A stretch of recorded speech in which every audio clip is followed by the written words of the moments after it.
కేవలం నేను మాత్రమే పూర్తి చేస్తాను. నీకేమైనా మతిగాని పోయిందా? అందరికీ తెలుసు నాకు అభికి పెళ్లి జరగబోతోందని. అలాగే ఇక్కడ పూజలో చాలా మంది జనం ఉంటారు కదా, అందుకని నువ్వు నా దగ్గరకు వచ్చి నా వ్రతం పూర్తి చేయడం కాదు కదా, కనీసం నా చుట్టుపక్కల తిరగడానికి కూడా కుదరదు. చూడు, నాకు తెలుసు నువ్వు నన్ను నీ భర్తగా అనుకోవట్లేదని, కానీ నాకు మాత్రం నువ్వే నా జీవితం, నువ్వే నా సర్వస్వం. అందుకే ఒక ఐడియల్ భర్తగా నా బాధ్యతను నేను తప్పకుండా నిర్వర్తిస్తాను.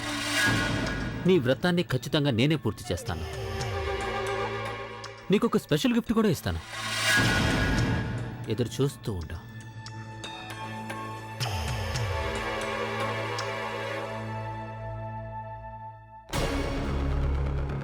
ఆ రోజు అసలు నా తలరతకేమైందో తెలియదు. నేను వీడితో నైట్ అంతా స్పెండ్ చేసి వచ్చాను.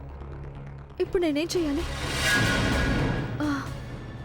ఆలియాకి ఫోన్ చేసి ఇక్కడికి తిరిగి వచ్చేయమని చెప్తాను. వీడు పూజకు రాకుండా ఉంటాడు.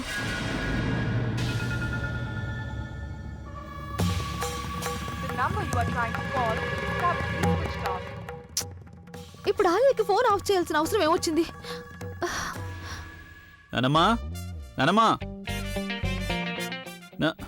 నాని, నానమ్మని ఎక్కడైనా చూసావా?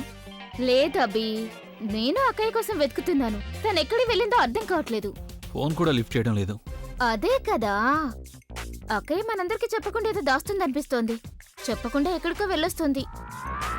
ఒక విషయం చెప్పనా అభి, అక్కయ్య మనందరి దగ్గర ఏదో దాస్తుందనిపిస్తోంది. నాన్నమ్మ మన దగ్గర ఎందుకు దాస్తుంది? నువ్వేవైనా చెప్పు అభి, నేను మాత్రం అక్కయ్య గురించి సరిగ్గానే ఆలోచిస్తున్నా. సార్ చూడండి, రఘు ఇక్కడ దాకా దొంగతనంగా మీ మాటలు వింటున్నాడు. ఇలారా. ఏంటి, డిటెక్టివ్ కావాలని ఆశగా ఉందా నీకు?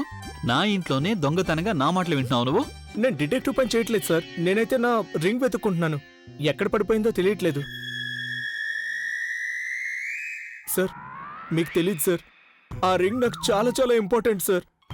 మీకు తెలుసా సార్, మా నాన్నమ్మ చచ్చిపోయేటప్పుడు నాకు ఆ రింగ్ ఇచ్చి ఏం చెప్పారంటే, బాబు రఘు, ఈ రింగ్ ఎప్పుడు పోగొట్టుకోకు అని. కానీ నా దురదృష్టం ఏంటో ఈ రోజు అది పోయింది. నువ్వు టెన్షన్ పడుకో రఘు, నేను ఆ రింగ్ వెతకడంలో నీకు హెల్ప్ చేస్తాను. పద పావని, అందరం రింగ్ వెతుకుదాం. సార్ మనం మన శత్రువుకి ఎందుకు హెల్ప్ చేయాలి? ఏంటి శత్రువు అని కొత్తగా అంటున్నావు?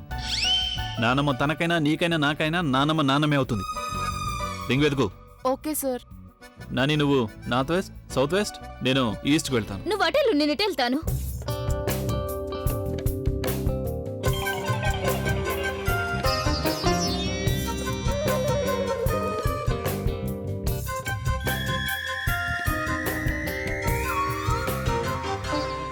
రఘు, రింగ్ ఎక్కడ కనిపించట్లేదు.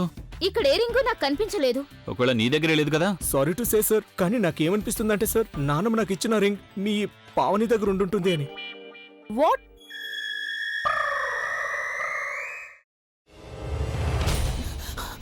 నువ్వు ఇంకేమన్నా చెప్పాలా? ఇంకేమన్నా అబద్ధం చెప్పాలనుకుంటే చెప్పేయి.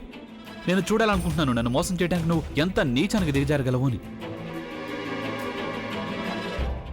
ఎందుకు ఆలియా, ఎందుకు నువ్వు ఇలా చేసావు? నీకు తెలుసు కదా, నానమ్మ తర్వాత నీ ఒక్కదానిని కదా నేను పూర్తిగా నమ్మేది. ఏమన్నావు నువ్వు? ఈ మధ్య అన్నిటినీ మర్చిపోతున్నావా? అది చాలు. వాటిలో ఉన్న శక్తి విషయాన్ని గ్రహించి మనకు వివరిస్తాయి.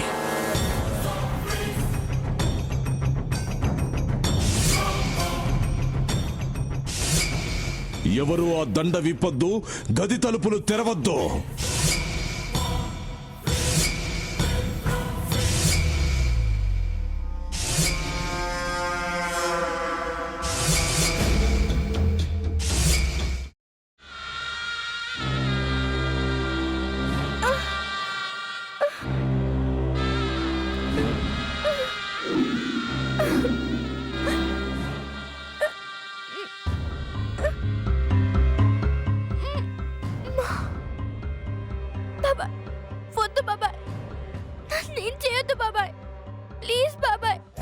నీకు నిజం తెలిసినప్పుడే నా ఆలోచనలో నువ్వు చచ్చిపోయావు.